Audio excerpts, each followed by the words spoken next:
नमस्कार दोस्तों, आज है 21 अप्रैल 2023। 21 अप्रैल 2023 से संबंधित जितना भी इम्पोर्टेंट करंट अफेयर है, उन सभी को केवल एक वीडियो में डिस्कस करेंगे, तो आप सभी लोग वीडियो को ध्यान से देखिएगा। इसका पीडीएफ के टेलीग्राम ग्रुप ज्वाइन कर सकते हैं, जिसका लिंक आपको डिस्क्रिप्शन में दिया गया है। और आपसे लास्ट में एक प्रश्न पूछा जाता है, तो इसका जवाब आप सभी लोग कमेंट बॉक्स में ज़रूर दीजिएगा। तो आइए देखते हैं पहला क्वेश्चन। हाल ही में पहले वैश्विक बौद्ध शिखर सम्मेलन कहाँ हुआ है? तो पहले वैश्विक बौद्ध शिखर सम्मेलन का आयोजन नई दिल्ली में किया गया है। इसका उद्घाटन किसके द्वारा किया गया है? तो इसका उद्घाटन प्रधानमंत्री मोदी जी के द्वारा किया गया है। और इसे आयोजित किसके द्वारा किया गया है? तो इसे आयोजित जो है संस्कृति मंत्रालय और अंतर्राष्ट्रीय बौद्ध परिषद के द्वारा इसे आयोजित किया गया है। और इसका थीम क्या रखा गया है? तो इसका थीम है समकालीन चुनौतियों के जवाब, अभ्यास के लिए दर्शन। ये आपकी थीम रखा गया है। प्राथमिक फोकस पॉइंट क्या है? तो शाक मुनि बुद्ध की शिक्षाओं पर फोकस किया जाएगा कि जो बुद्ध के द्वारा शिक्षा दिया गया था, आज कितना रिलेवेंट है, इसके बारे में यहाँ पर बातचीत किया जाएगा। साथ ही आपको ध्यान रखना है कि बौद्ध दर्शन और विचार समकालीन चुनौतियों को निपटने में कैसे योगदान देगा, इस पर भी आपकी बातचीत किया जाएगा इस शिखर सम्मेलन में, ठीक है? तो आपको ध्यान रखना है, ये पहला वैश्विक बौद्ध शिखर सम्मेलन है, आपसे पूछा जाएगा कहाँ पर हुआ है? तो नई दिल्ली में हुआ है। भारत में बौद्ध धर्म के बारे में समझिएगा, यह दक्षिण और दक्षिण पूर्व एशियाई देशों के महत्वपूर्ण धर्मों में से एक है बौद्ध धर्म, ठीक है? यह भारत में लगभग 2600 वर्ष पूर्व आपके प्रारंभ हुआ था। गौतम बुद्ध का जन्म 563 ईसा पूर्व में लुम्बिनी में हुआ था, ठीक है? लुम्बिनी में हुआ था। और आपको ध्यान रखना है, इनका संबंध कौन-सा वंश से था? तो इनका संबंध था शाक वंश से, जो आपके एग्ज़ाम में पूछा जाता है। बुद्ध भगवान विष्णु के 10 अवतारों में से 8वें अवतार माने जाते हैं। बौद्ध धर्म की मूल शिक्षाएँ 4 आर्य सत्यों और अष्टांगिक मार्गों की मूल अवधारणा में आपके समाहित है। बौद्ध धर्म का सार ज्ञान या निर्माण की प्राप्ति है। जो आपके बौद्ध धर्म है, उसमें सार ज्ञान या निर्माण की प्राप्ति ही है। बौद्ध धर्म की शाखाएँ महायान जो मूर्ति पूजा करता है, हीनयान, थेरवाद, ब्रजयान।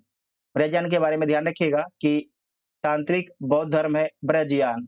उसके बाद आपका जैन है। उसके बाद कुछ इम्पोर्टेंट पॉइंट को देखिएगा बौद्ध धर्म से संबंधित। गृह त्याग को क्या बोला जाता है बौद्ध धर्म में? तो महावीर निष्क्रमण बोला जाता है। ज्ञान की प्राप्ति के बाद जो आपके सिद्धार्थ है, ये आपके बुद्ध कहलाएँ, ठीक है? ध्यान रखिएगा, बुद्ध कहलाएँ। ज्ञान कहाँ पर मिला था? तो बोध गया में मिला था, निरंजना नदी किनारे मिला था। बुद्ध का प्रथम उपदेश क्या कहलाता है? तो धर्म चक्र प्रवर्तन कहलाता है। और प्रथम उपदेश कहाँ पर देते हैं? तो आज के उत्तर प्रदेश के सारनाथ में देते हैं। सर्वाधिक उपदेश कहाँ पर दिया गया है? तो कौशल देश की राजधानी श्रावस्ती में सर्वाधिक उपदेश दिया गया है। मृत्यु कहाँ पर होता है? तो कुशीनारा में होता है। और इनकी मृत्यु को जो है महापरिनिर्वाण बोला जाता है। बौद्ध धर्म के त्रिरत्न इसे ध्यान से याद रखिएगा, बुद्ध, धर्म और संघ। बुद्ध, धर्म और संघ।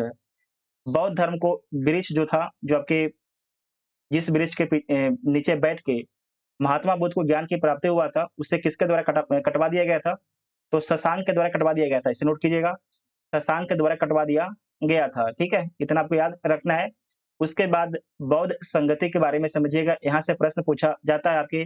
4 बौद्ध संगति हुआ है। जो पहला बौद्ध संगति है, ये कब हुआ है? तो 483 ईसा पूर्व में हुआ है। राजगृह में होता है, ठीक है? आज के राजगृह में होता है। और इसके अध्यक्ष महाकश्यप होते हैं। और इस समय शासक आपके अजातशत्रु इस समय शासक होते हैं। द्वितीय बौद्ध संगति 383 ईसा पूर्व में होता है, ये आपके वैशाली में होता है। और इसके अध्यक्ष सावाकामी होते हैं और शासक आपके कालाशोक होते हैं। तृतीय बौद्ध संगति 255 ईसा पूर्व में होता है, पाटलिपुत्र आज के पटना में होता है।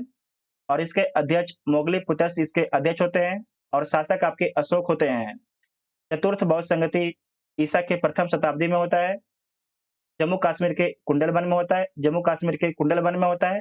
और इसके जो आपके अध्यक्ष हैं वसुमित्र हैं इसके अध्यक्ष, जबकि अश्वघोष अश्वघोष इसके आपके उपाध्यक्ष हैं, ठीक है? अश्वघोष इसके आपके उपाध्यक्ष हैं।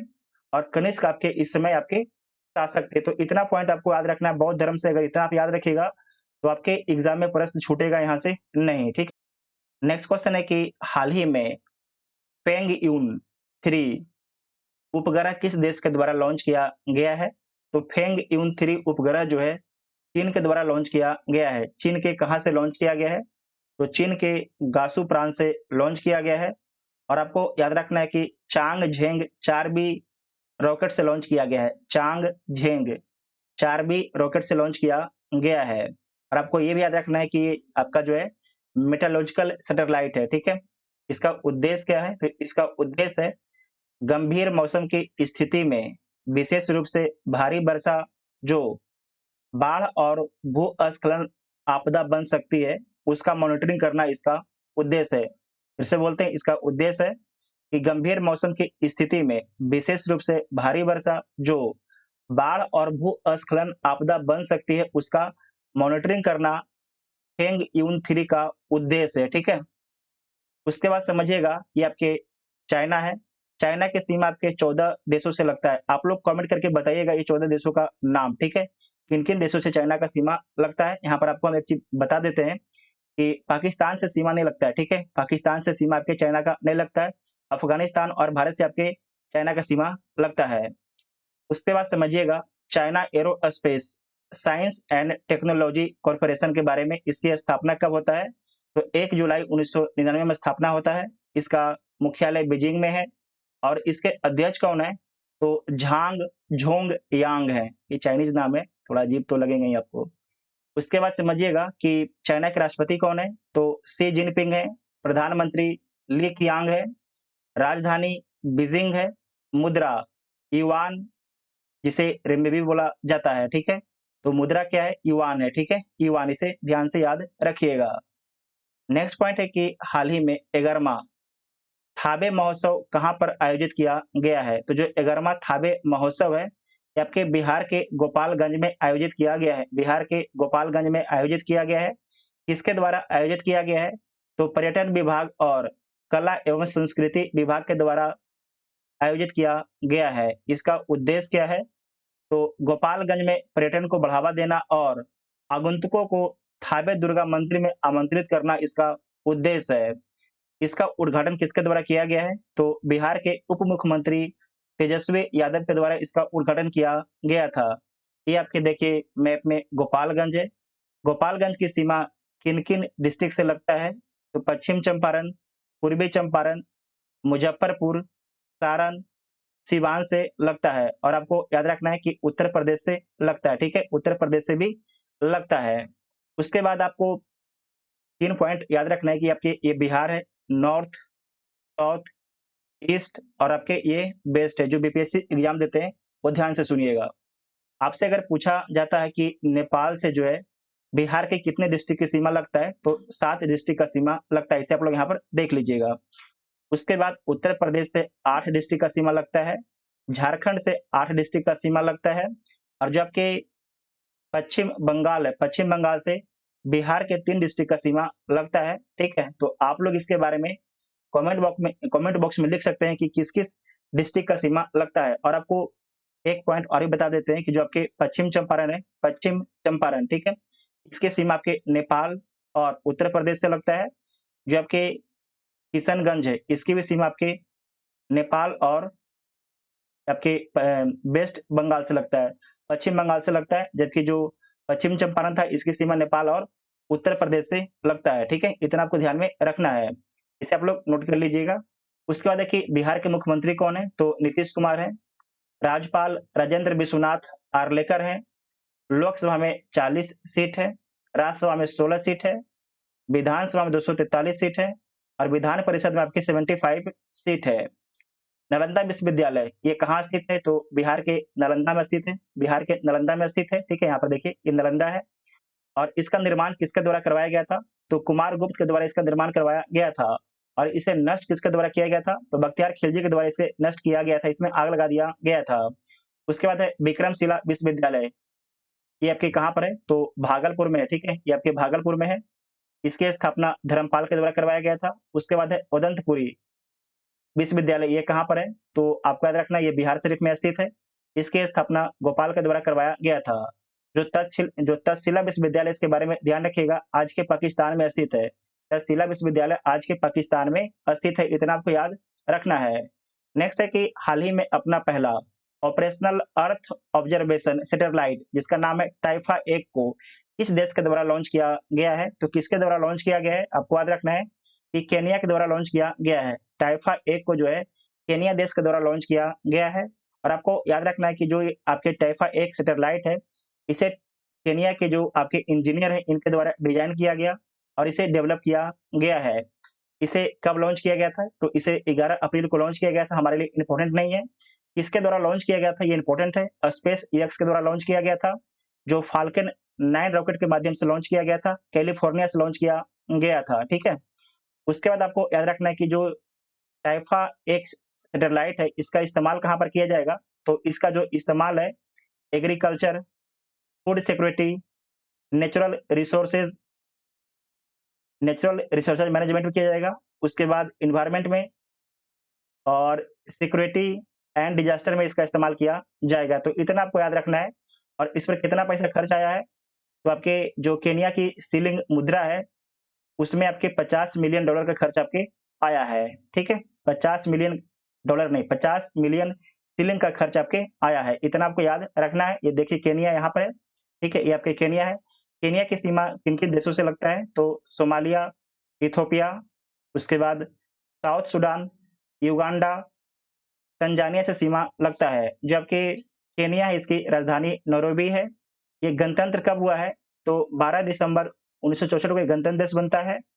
मुद्रा क्या है? तो केनियाई शिलिंग है। राष्ट्रपति विलियम रूटो हैं। यहाँ पर देखिए आपके एक लेक विक्टोरिया है। इसकी सीमा किन-किन देशों से लगता है? तो केनिया, युगांडा और तंजानिया से लगता है। जो आपके विक्टोरिया झील है, विक्टोरिया झील से एक नदी निकलती है, नील नदी। और आपको याद रखना है कि नील नदी कहाँ पर जा गिरती है? तो भूमध्य सागर में गिरती है। और नील नदी पर एक बांध है, नोट कीजिएगा, आसवान बांध। नोट कीजिएगा, आसवान बांध किस नदी पर है? तो नील नदी पर है। साथ ही आपको ध्यान रखना है कि जो आपके कांगो रिवर है, कांगो रिवर को जो है 2 बार कौन-सी रेखा काटती है? तो इक्वेटर आपके जो है 2 बार काटती है। विषुवत रेखा जो है 2 बार काटती है। 0 डिग्री आपके जो है 2 बार काटती है। साथ ही आपको ये भी याद रखना है कि जो 0 डिग्री रेखा है, वो आपके विक्टोरिया झील के ऊपर से गुजरती है। उसके बाद आपको नीचे में आइएगा, यहाँ पर नीचे में एक लिम्पोपो नदी है, ठीक है? लिम्पोपो नदी है। लिम्पोपो नदी को 2 बार कौन-सी रेखा काटती है? तो आपकी मकर रेखा 2 बार काटती है। उसके बाद भारत में जो है, भारत में एक नदी है, जिसका नाम है माही नदी। माही नदी को 2 बार कौन-सी रेखा काटती है? तो कर्क रेखा 2 बार काटती है। इसे आप लोग नोट कर लीजिएगा। उसके बाद एक पॉइंट ये भी है कि जो आपके अफ्रीका है, अफ्रीका में पूरी दुनिया में सबसे अधिक देश है, 54 देश है। और अफ्रीका में जो आपकी रेखा है, कर्क रेखा, विषुवत रेखा और मकर रेखा, केवल एक महाद्वीप है जहाँ से तीनों रेखा आपकी गुजरती है। इसे नोट कीजिएगा। कर्क रेखा, विषुवत रेखा और मकर रेखा, तीनों रेखा जो है केवल इस एक महाद्वीप से गुजरती है। तो अफ्रीका एक महाद्वीप से गुजरती है, इतना आपको याद रखना है, ठीक है। इसमें और कुछ क्या है? और आगे रखिए, एक सेकंड। इसमें याद रखिएगा कि जो आपके सहारा डेजर्ट है, ये कहाँ पर है? तो अफ्रीका में सहारा डेजर्ट है। न्यूबियन डेजर्ट ये आपके इधर है। उसके बाद कालाहांडी डेजर्ट है, इसे नोट कीजिएगा। जो नामीबिया, इसके बारे में याद रखिएगा कि यहाँ से भारत में जो है 8 चीता लाया गया है। जबकि जो आपके साउथ अफ्रीका है, यहाँ से आपके 12 चीता लाया गया है भारत में। भारत में कहाँ पर लाके रखा गया है? तो भारत के जो है कूनो नेशनल पार्क में लाके इसे रखा गया है। मध्य प्रदेश से कूनो नेशनल पार्क में लाके रखा गया है। नेक्स्ट पॉइंट है कि विजडन क्रिकेटर्स अल्मनैक के 2023 संस्करण में क्रिकेटर ऑफ द ईयर में नामित होने वाली पहली भारतीय महिला क्रिकेटर कौन बनी है? ध्यान रखिएगा, पहली महिला क्रिकेटर कौन बनी है? तो नाम हो जाएगा हरमनप्रीत कौर, ठीक है, हरमनप्रीत कौर। और आपको याद रखना है कि जो 2023 का संस्करण है, इसमें 2 भारतीयों को शामिल किया गया है। महिला में आपके हरमनप्रीत कौर को और पुरुष में जो है सूर्य कुमार यादव को शामिल किया गया है। लेकिन महिला में ये बात ध्यान रखना है कि पहली भारतीय महिला जो शामिल हुई है विजडन क्रिकेटर्स अल्मैक में, तो हमारे लिए इंपॉर्टेंट हो जाता है एग्जाम के लिए, ठीक है। और पुरुष में आपके सूर्य कुमार यादव को शामिल किया गया है।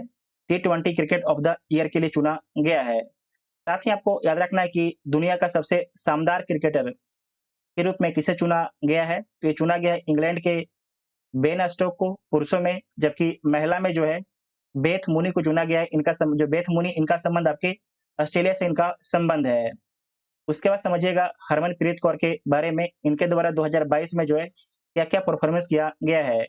तो हरमनप्रीत की कप्तानी में जो है टीम इंडिया ने जो है कॉमनवेल्थ गेम में सिल्वर मेडल जीता था, एशिया कप जीता है और टीम इंडिया जो है 1999 के बाद जो है पहली बार इंग्लैंड वनडे सीरीज जीतती है, ठीक है?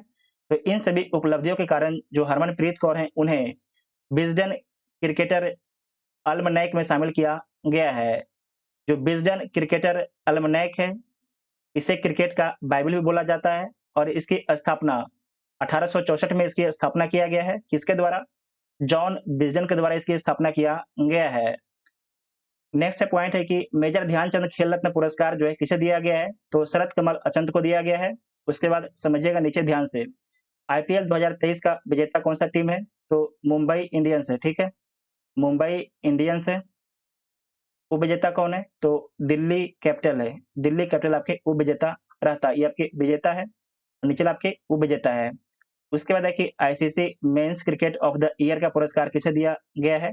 तो बाबर आजम को दिया गया है, इनका संबंध पाकिस्तान से है। उसके बाद है कि ICC men's one day cricket of the year का पुरस्कार किसे दिया गया है? तो ये भी आपके बाबर आजम को दिया गया है, इनका संबंध पाकिस्तान से है। ICC mains T20 cricket of the year का पुरस्कार किसे दिया गया है? तो सूर्य कुमार यादव को दिया गया है, सूर्य कुमार यादव को दिया गया है। ICC men's ICC men's test cricket of the year का पुरस्कार किसे दिया गया है? तो बेन स्टोक्स को दिया गया है, इनका संबंध इंग्लैंड से है।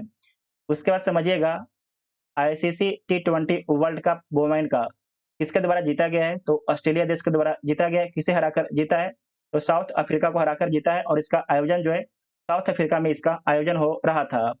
उसके बाद ध्यान से देखते रहिएगा स्क्रीन को, टी20 टी20 अंडर 90, ठीक है? अंडर 90 किस टीम के द्वारा जीता गया है? टी20 वर्ल्ड कप कीजिएगा, टी20 वर्ल्ड कप अंडर 90 किसके द्वारा जीता गया है? तो भारत देश के द्वारा जीता गया है। किसे हराकर जीता है? तो इंग्लैंड देश को हराकर जीता है और इसका आयोजन जो है साउथ अफ्रीका में इसका आयोजन किया गया था। उसके बाद याद रखिएगा पुरुषों वाला टी20 वर्ल्ड कप, वर्ल्ड कप ये आपके पुरुष वाला है, ठीक है? पुरुष वाला किसके द्वारा जीता गया है? तो ये आपके जीता गया है इंग्लैंड के द्वारा, ठीक है? इंग्लैंड के द्वारा जीता गया है। किसे हराकर जीता है? तो पाकिस्तान को हराकर जीता है, पाकिस्तान को हराकर जीता है, इतना आपको याद रखना है। हाल ही में गर्मी में पानी की समस्या से निपटने के लिए जल बजट अपनाने वाला पहला राज्य कौन बना है? गर्मी के दिनों में जो है पानी की समस्या से निपटने के लिए जल बजट अपनाने वाला पहला राज्य कौन बना है? तो पहला राज्य आपका केरल बना है, ठीक है? केरल बना है। और फोकस क्या है? तो इसका फोकस है वाटर कंजर्वेशन पर। जो भी आपके तालाब हैं, नहरें हैं, कुएँ हैं, इन सभी को कंजर्व किया जाएगा ताकि जो पानी की समस्या है उसका समाधान किया जा सके। साथ ही ये भी ध्यान रखिएगा कि मानिए कोई यहाँ पर ए डिस्ट्रिक्ट है, ठीक है? ए डिस्ट्रिक्ट है और नीचे में आपके बी डिस्ट्रिक्ट है। अगर बी डिस्ट्रिक्ट में पानी की समस्या है और ए डिस्ट्रिक्ट में पानी सरप्लस है, अगर पानी लाने का आपके साधन है, तो बी डिस्ट्रिक्ट में आपके पानी लाया जाएगा ताकि जो बी डिस्ट्रिक्ट में पानी की समस्या है, उसका समाधान किया जा सके, ठीक है? इसे जो है 15 ब्लॉक के 94 ग्राम पंचायत में शुरू किया गया है। इसका उद्घाटन किसके द्वारा किया गया है? तो केरल के मुख्यमंत्री पिनराई विजयन के द्वारा इसका उद्घाटन किया गया है।